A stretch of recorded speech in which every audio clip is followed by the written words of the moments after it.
오늘도 창세기 3장입니다. 오늘은 14절에서 21절까지의 말씀을 이 시간 보도록 하겠습니다. 여호와 하나님이 뱀에게 이르시되 네가 이렇게 하였으니 네가 모든 가축과 들의 모든 짐승보다 더욱 저주를 받아 배로 다니고 살아있는 동안 흙을 먹을지니라. 내가 너로 여자와 원수가 되게 하고 내 후손도 여자의 후손과 원수가 되게 하리니 여자의 후손은 내 머리를 상하게 할 것이요 너는 그의 발꿈치를 상하게 할 것이니라. 또 여자에게 이르시되 내가 네게 임신하는 고통을 크게 더하리니 네가 수고하고 자식을 낳을 것이며 너는 남편을 원하고 남편은 너를 다스릴 것이니라. 아담에게 이르시되 네가 네 아내의 말을 듣고 내가 네게 먹지 말라 한 나무 열매를 먹었은즉 땅은 너로 말미암아 저주를 받고 너는 내 평생에 수고하여야 그 소산을 먹으리라. 땅이 내게 가시던 물과 엉겅퀴를 낼 것이라. 네가 먹을 것은 밭의 채소인즉 네가 흙으로 돌아갈 때까지 얼굴에 땀을 흘려야 먹을 것을 먹으리니 내가 그것에서 취함을 입었음이라. 너는 흙이니 흙으로 돌아갈 것이니라. 아담이 그의 아내의 이름을 하와라 불렀으니 그는 모든 산자의 어머니가 됨이더라. 여호와 하나님이 아담과 그의 아내를 위하여 가죽옷을 지어 입히시니라. 아멘. 불안 신경증이라고 하는 노이로제 증상이 있습니다. 이전에 심한 과로나 신경과민 등으로 충격적인 위기에 처한 적이 있는 사람에게 주로 나타나는 증세입니다. 예를 들어서 회사의 기대를 만족시키기 위해 그야말로 돈 안 아끼고 일하던 어떤 회사원이 해외 출장 중에 과로로 인해 심한 현기증과 함께 쓰러졌어요. 가슴이 조여오고 호흡이 가파지고 식은땀이 온몸을 적시는가 하면 가슴에 심한 통증까지 느끼게 됩니다. 입술과 손발이 뻣뻣해지더니 정신이 가물가물해집니다. 잘하던 영어 회화도 생각이 나질 않는 거예요. 그 순간에 아는 사람 하나 없는 이 외국 땅에서 그야말로 쥐도새도 모르게 죽는 건 아닌가 하는 그런 공포가 엄습을 해옵니다. 다행히 병원 응급실로 실려가게 되어서 간단한 응급처치 후에 정상을 되찾고 무사히 고국으로 돌아옵니다. 그러나 그때부터 그는 언제 또 그렇게 될지 모른다고 하는 그 불안에 휩싸여서 도무지 정상적인 생활을 할 수가 없게 됩니다. 오히려 그 불안이 신경과 신체에 영향을 미치게 되면서 때때로 발작을 하기도 합니다. 그로 인해서 더욱더 깊은 절망의 나락에서 허우적거리게 되어졌다는 거예요. 여러분, 이 불안이라고 하는 것이 그렇게 무서운 거예요. 그런데 인간은 누구나 이런 불안 요소를 다 가지고 태어납니다. 이것을 원불안이라고 해요. 원불안. 우리가 요즘에 지금 원역사를 보잖아요. 11장까지가 원역사고 12장부터가 족장사인데 그 원역사 안에서 우리가 또 이 한 주간 동안 지금 아담과 하와가 만들어 놓은 원죄에 대해서 우리가 계속 살펴보고 있잖아요. 같은 거예요. 그 아담과 하와가 그렇게 원불안, 나무 뒤에 숨어서 원불안을 해소해 보려고 하는, 나뭇잎으로 옷을 만들어 원불안을 해소해 보려고 하는 그 어리석음으로부터 시작된 바로 그 불안이 원불안이에요. 무언가 잘못되면 어떻게 하나, 도둑이 제발 저린다 하는 말도 그래서 나온 거고요. 거짓말 탐지기의 원리도 그렇게 죄를 짓고 나면 불안하니까 자기가 진술하는 그 거짓말에 대해서 불안증이 생기면서 이게 막 요동을 치는 거죠. 태어나고 싶지만 태어날 수가 없는 그런 요동이 일어나는 게, 그게 이제 원불안의 요인입니다. 불안은 죄와 관련된 정서인 걸 알게 합니다. 그래서 아담과 하와는 나뭇잎으로 옷도 해입고 나무 뒤에도 숨어 보았던 거예요. 그러나 그것으로 불안은 물러가지 않아요. 이 근본적 죄의 문제가 해결되어야 되는 거예요. 그게 오늘 본문에서는 두 가지로 이루어집니다. 하나는 죄에 대한 대가 지불로서의 저주와 징계입니다. 아담과 하와, 그들은 물론이고 사탄까지도, 거기다가 아무 죄 없는 땅과 만물까지도 저주를 받는 걸 보게 됩니다. 먼저 14절을 보시면 여호와 하나님이 뱀에게 이르시되 내가 이렇게 하였으니 내가 모든 가축과 들의 모든 짐승보다 더욱 저주를 받아 배로 다니고 살아있는 동안 흙을 먹을지니라. 여러분, 이 구절에 보면 뱀, 사단도 저주를 받아 흙을 먹게 되는 그런 징계가 주어지는데, 거기 보면 그런 표현들이 있잖아요. 모든 가축과 들의 모든 짐승보다. 이 얘기는 뭐예요? 모든 가축과 들의 모든 짐승들도 저주를 받았다, 그런 얘기예요. 거기 보시면 17절에 이 땅의 경우에 17절 이하를 보세요. 아담에게 이르시되 내가 내 아내의 말을 듣고 내가 내게 먹지 말라 한 나무의 열매를 먹었은즉 땅은 너로 인하여 저주를 받고 너는 내 평생에 수고하여야 그 소산을 먹으리라. 땅이 내게 가시덤불과 엉겅퀴를 낼 것이라. 내가 먹을 것은 밭의 채소인즉. 사람 때문에 땅이 저주를 받아요. 왜? 사람이 흙으로부터 나왔다는 이유일 수도 있을 거고요. 어떻든 그 땅이 사람 때문에 뿐만 아니 21절 여호와 하나님이 아담과 그의 아내를 위하여 가죽옷을 지어 입히시니라. 인간을 위해 육축 짐승들이 희생을 당하게 되었다는 거예요. 여러분, 이스라엘이 6월절 한 번을 절기를 지키기 위해서 죽이는 양의 숫자만도 25만 마리예요. 예? 인간이 인간의 죄를 해결하겠다고 그 무수한 양들을 죽이는 거죠. 요즘에 이상기후로 몸살을 앓고 있는 지구도 마찬가지. 우리 사람들이 잘못해서, 사람들이 잘못하는 바람에 이렇게 이상기후가 생겨나고 이로 인해 자연 만물이 다 고통을 받고 있어요. 다시 한번 우리 인간이 중심임을 알 수 있습니다. 우리는 복의 근원으로서만 중심적 존재가 아니에요. 저주에 있어서도 중심입니다. 우리는 복의 근원도 될 수 있고 저주의 근원도 될 수 있다 하는 바로 그 말이에요. 정신을 바짝 차려야 됩니다. 기왕이면 복의 근원으로 살아야 되지 않겠습니까? 다시 말씀드립니다. 우리의 태도 여하에 따라, 우리의 언행에 따라 다른 이들을 복되게 하기도 하지만 저주받게 할 수도 있다는 사실이에요. 저는 하나님의 말씀을 전할 때마다 느끼는 두려움 가운데 하나가 그겁니다. 저는 하나님이 말씀하게 하셔서 말씀하는데 이 말씀이 기준이 되는 거거든요. 그 말씀대로 살면 여러분에게 복이 되는 거죠. 목사가 바라기는 그 복이 되길 바라면서 이 말씀을 전하는데 안타깝게도 이 기준대로 살지 못하는 괴악한 인생들에게는 이미 이 말씀이 선포됐으니까 선포된 그 말씀이 저주의 이유가 될 수도 있는 거예요. 내가 바라는 일은 아닌데 안타깝게도 그런 인생을 살게 되는 사람들이 생길까 봐 목회적인 걱정이 늘 있기도 합니다.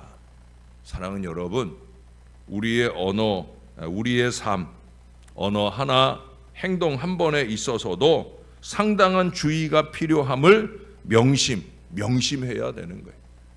특별히 가정 안에서 잘 살아야 됩니다. 자식들 앞에서 잘 살아내셔야 됩니다. 교회에서도 또한 마찬가지예요. 잘 살아야 됩니다. 그러나 여러분, 우리로 인해 남들이 어떻게 되는 것보다 사실은 나 자신의 문제가 더 시급해요. 아담과 하와도 마찬가지예요. 지금 자기들 코가 석자인 거예요. 하와를 보세요. 잉태의 고통스러운 수고가 더해지잖아요. 우리 여자분들, 아기 낳으신 여자분들은 뭐 따로 설명 안 드려도 저보다 더 잘 아실 거 아닙니까? 예? 또 아담의 경우에는 얼굴에 땀 흘리는 수고로 종신토록 수고해야 먹고 삽니다. 저는 먹고 살기 위해 땀 흘리는 건 아니지만 그래도 남들보다 많은 땀을 흘리고, 특히 밥 먹을 때는 더 땀을 많이 흘리니까 먹고 살기 위해서 땀 흘리는 수고가 나에게는 더 많구나 하는 생각을 늘 하곤 합니다. 출산과 노동의 이유가 달라져 버렸다는 거예요. 전에는 창조적 작업으로서 아주 기쁘고 즐겁게 하던 일이 이제는 마지못해 먹고 살기 위해서 해야 하는 그런 상황이 되었다는 거예요. 노동이나 심지어 목회 사역까지도 먹고 살기 위한 일이 되어질 때 이게 아주 비참하게 되어지는 거예요. 요즘엔 그런 젊은 목회자들이 많아요. 먹고 살기 위해서. 영혼 구원에 뜨거운 열정을 가지고 이 목회를 하는 게 아니라 밥벌이 위해서, 먹고 살기 위해서. 내가 얼마 전에도 풀타임 사역자로 사역을 하다가 교회에서 사례비를 너무 적게 주니까 부목사 때려치우고 교회에는 주일에만 파트타임으로 사역을 하고 평일에는 일을 하는. 왜? 그러면 양쪽으로 보니까 돈 버는 게 목적인 거예요. 예. 그래서 교회 바로 앞에다 카페 차려놓고 카페를 운영하면서 교인들 덕은 보면서 목회는 안 하는, 제대로 안 하는. 정말 그럴까?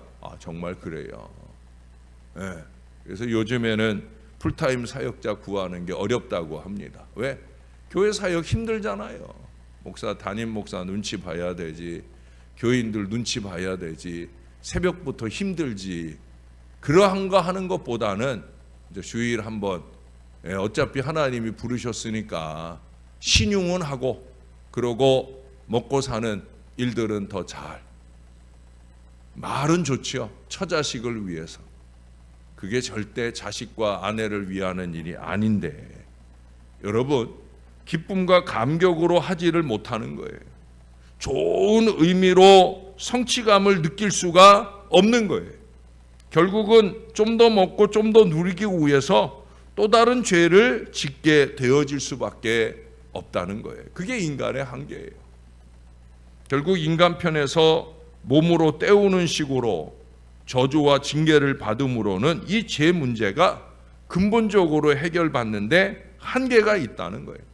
그래서 하나님은 두 번째 방법을 준비하셨어요. 아직 본문 안에서는 예비 단계요, 예표적으로만 나타납니다마는 그래도 두 번이나 말씀을 합니다. 먼저 15절, 자주 얘기 들은 얘기죠. 내가 너로 여자와 원수가 되게 하고 내 후손도 여자의 후손과 원수가 되게 하리니 여자의 후손은 내 머리를 상하게 할 것이요 너는 그의 발꿈치를 상하게 할 것이니라. 여자의 후손, 동정녀의 탄생을 이룬 예수 그리스도가 사단의 머리, 사망 권세를 밟아 이길 것이다라는 예언의 말씀이에요. 최초의 메시아 예언이라고 제가 또 여러 번 말씀을 드렸어요. 창세기 3장 15절은 그래서 신학적으로나 신앙적으로 아주 중요한 말씀이에요. 21절도 아까 한번 읽었죠. 아담과 하와를 위해 가죽옷을 지어 입혔다. 이 가죽옷을 지어 입히기 위해 동물을 죽이는, 이것이 이제 구약 제사의 원형입니다. 인간을 위해서 동물이 희생을 당하는. 그러나 거기서 끝나지 않고 장차 인류의 모든 죄를 지실 예수 그리스도의 희생적인 죽음을 예표하는 것으로 보기도 합니다. 어떻든 다시 한번 우리 하나님의 자비와 공유를 깊이 느낄 수가 있습니다. 죽어야 마땅한 인간들에게 수고로서 죽음을 유예하시는 것은 물론이고 가죽옷으로 추위를 배려할 뿐 아니라 영적인 가죽옷 예수 그리스도로 옷 입혀져서 우리가 이미 보았던 8절의 그 죄로 인한 영적 서늘함, 두려움과 불안을 이길 수 있도록 해 주셨다라고 하는 거예요. 할렐루야. 여러분, 예수 안에서, 아니 예수를 좀 온전히 신뢰하면 모든 두려움과 불안에서 자유할 수 있는 거예요. 결국 교회를 다니고 신앙생활을 하면서도 아까 얘기했던 불안 신경증이나 그 어리석은 정신적 노이로제 속에 산다는 건 뭐예요? 예? 하나님을 신뢰하는 마음이 부족하다는 거예요. 아니, 마음이 아니라 믿음이 부족한 거죠. 여러분, 제가 자주 강조하듯 하나님을 좀 신뢰하고 의지하셔요. 우리가 그러자고 새벽에 이렇게 깨어서 나오는 건데, 예? 하나님을 좀 온전히 의지하고 신뢰하셔요. 그러면 물러갑니다. 이제 우리는 예수 그리스도로 옷 입은 사람들이에요. 믿습니까? 예수 그리스도로 우리는 옷 입었다니까요. 먼저는 이 옷으로 구원의 감격을 누린 우리로서는 그 다음 이제 로마서 13장 12절 이하의 말씀처럼 어둠의 일을 벗어 던져야 돼요. 예? 어둠의 일을 예수 그리스도로 양복 입고 그 위에다가 지난밤 잠자리에서 입었던 파자마 입고 새벽 예배 오시는 분들이 있어요? 없죠? 그건 지난 밤의 일이고, 예? 잠옷 입고 있는 건 지난 밤의 일인데, 아니 왜 양복 잘 차려입고 그 위에다가 정신병자처럼 파자마 입고 와요? 예? 파자마 입고 와요. 왜 어둠의 일 잠옷 입고 왜 설쳐대느냐 말이에요. 어둠의 일은 벗어 던져야 되지요. 그 다음 뭐라고 얘기해요? 정욕을 위해 육신의 일을 도모하는 그 어리석음을 좀 벗어 던져라 얘기해요. 벗을 걸 벗어야 그리스도로 제대로 옷 입고 사는 거지. 예수 믿는다고 하면서 왜 추하게, 우리 아까 찬송했잖아요. 추하고 더러운 모든 죄를 씻게 하시려고 그리스도가 우리를 위해 죽으셨다고. 바로 그거예요. 예수 그리스도로 옷 입은 자로서 예수 그리스도를 욕되게 하지 않는 이 아름다움으로 신령함으로 살아야 되는 거예요. 뿐만 아니라 이제는 무기력한 우리로 인해 죄 가운데 있던 자들에게 예수 그리스도의 이 옷을 던져주고 저주에서 복으로, 죽음에서 생명으로, 불안과 염려 가운데서 평안과 감사로, 슬픔과 좌절 가운데서 기쁨과 만족으로 넘치는 그런 삶을 안겨줄 수 있어야 되는 거예요. 그러려면 우리가 먼저 살아야 되죠. 예수를 믿으면 이렇게 감사하다, 이렇게 행복하다, 이렇게 든든하다, 이렇게 평안하다, 이렇게 기쁘다, 그걸 그리스도로 옷 입은 사람으로 제대로 잘 보여줘야 되죠. 바자회도 그런 시간입니다. 많은 사람들이 물건만 사기 위해 오는 시간이 아니에요. 물건 팔아먹겠다고 혈안이 돼가지고 예수 그리스도 집어치우고 거짓과 술수로 장사할 수는 없는 거잖아요. 그렇죠? 예, 우리는 물건 팔라고 바자회 하는 게 아니라 예수를 팔고 사랑을 나누기 위해 바자회 하는 거예요. 준비 단계부터 철저히 이 마음을 놓치면 안 돼요. 예수 그리스도로 옷 입음, 이게 우선입니다. 신앙의 모든 일들이 그래요. 교회 안의 모든 헌신이 그래요. 이 본질을 놓치지 말아야 됩니다. 예? 잊지 마세요. 예수 그리스도로 옷 입음, 이걸 분명하게 차려입고, 예? 까짓 거 안 먹고 말지, 안 갖고 말지, 안 하고 말지. 여러분, 저와 함께 이 마음 놓치지 말고 우리 바자회를 통해 하나님께 영광이 되고 한 푼이라도 더 모아서 세상 사람들을 즐겁게 하는, 예수로 즐겁게 하는 그 은혜가, 그 은혜 넘치는 우리 새벽 용사들, 또 우리 신월제일교회 모든 교인들이 꼭 될 수 있기를 우리의 구주 되시는 예수님 이름으로 간절히 축원합니다. 우리 하나님 고맙습니다. 참으로 고맙습니다. 우리를 위해 이 땅에 오셔서 우리를 위해 죽어주시고 부족한 저희 인생들로 그 예수를 믿으며 예수로 옷 입어 그 영적인 가죽옷을 우리에게 입혀주셔서 모든 불안과 염려와 걱정으로부터 자유하게 하시되, 특별히 죽음의 불안, 죽고 난 뒤의 불안, 그 모든 것들로부터 자유하여 영원한 천국의 소망을 향해, 죽음을 향해 담대하게 나아갈 수 있는 믿음의 마음을 주셔서 너무 감사합니다. 크고 작은 육신의 질병이 우리를 괴롭힐 때라도 우리 하나님 천국을 바라보며 의연한 믿음으로 치유와 회복과 그 이상의 은혜를 누릴 수 있는 하나님의 사람들이 다 될 수 있도록 우리를 붙들어 주시옵소서. 우리는 예수 그리스도로 옷 입은 사람들이다, 이 사실을 놓치지 말게 하시고 오직 주를 위하고 오직 교회를 위하는 마음가짐으로 살아가게 도와 주시옵소서. 주를 위해 부름받아 나섰다고 하면서도 늘 자식들을 위하는, 늘 자기 자신만을 위하는 그런 어리석은 이기와 욕심으로 살지 않게 도와주시고 오직 주님의 영광을 위하고 교회를 위한 이 한 가지 마음을 놓치지 않는 신실한 목회자가 되고 신실한 신앙 백성들이 될 수 있도록 주님 우리를 도와 주시옵소서.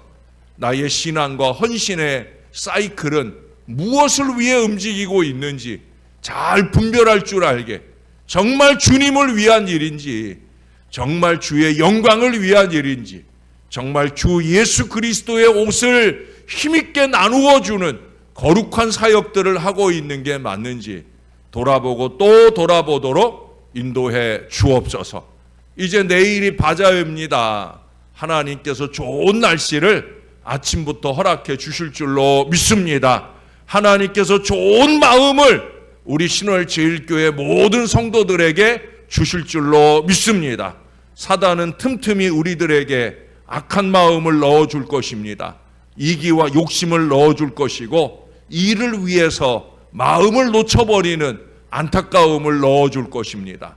정신 바짝 차리고 예수 그리스도로 옷 입은 그 거룩함을 온전히 지켜내게 도와 주시옵소서. 좀 덜 팔면 어떻습니까? 좀 안 팔리면 어떻습니까? 우리가 섬기고 나누려고 하는 이 주의 일을 주의 일답게 하는 온 교회가 되어지도록 은혜를 베풀어 주옵소서. 이 기도를 새벽교인들만 들어서 너무 안타깝습니다.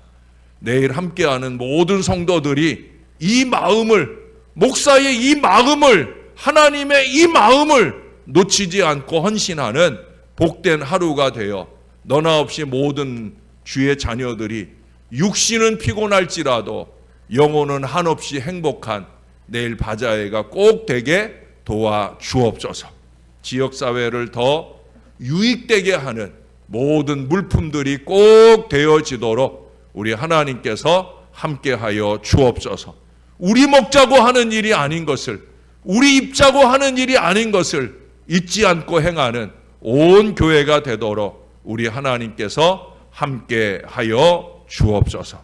우리 하나님 언제나 저희와 함께 해주시는 그 깊은 은혜를 참으로 감사드립니다. 예수님 이름으로 기도합니다. 아멘.